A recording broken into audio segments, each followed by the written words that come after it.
We're going to talk about kaleidoscope canes now.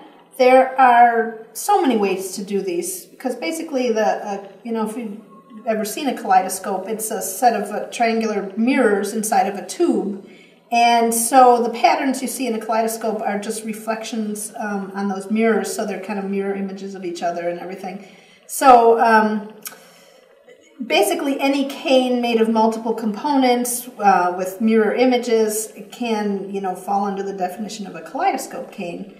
I'm going to show you how to do a triangular one, but you can do it in squares, you can do it round, you can do it however you want, but the basic principle of cutting the cane and flipping it around and reassembling is the same for all the kaleidoscopes.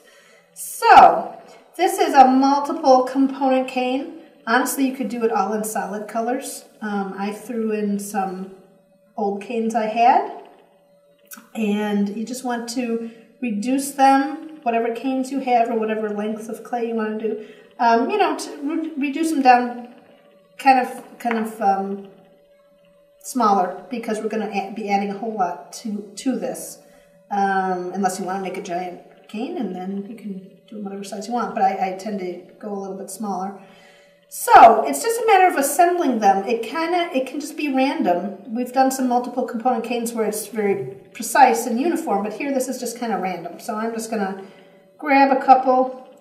You can line them up here.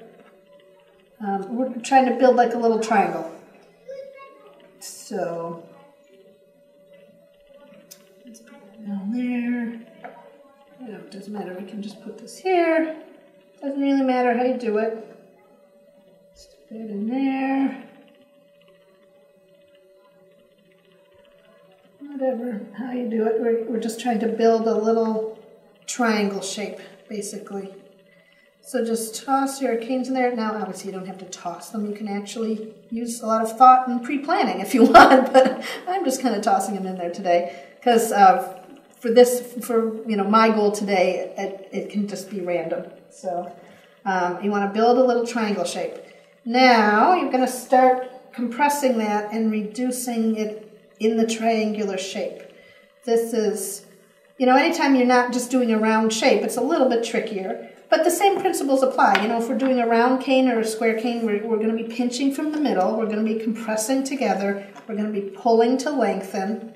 We're going to be trying to get the inner parts, also squishing out so all that clay doesn't get kind of sucked into the middle. Your outer edges are always going to reduce faster and thinner than smaller than the middle ones, so you have to keep all that in mind. But in general, it's the same principle. I'm squeezing, I'm flipping, I'm treating all sides equally. I'm compressing, I'm actually pulling.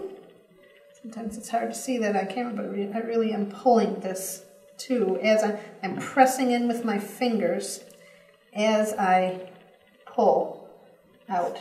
You can use a brayer. Look at that. A squeaky brayer. Oops, let's not add more.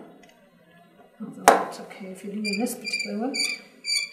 Alright, so I'm going to take a minute and reduce this cane.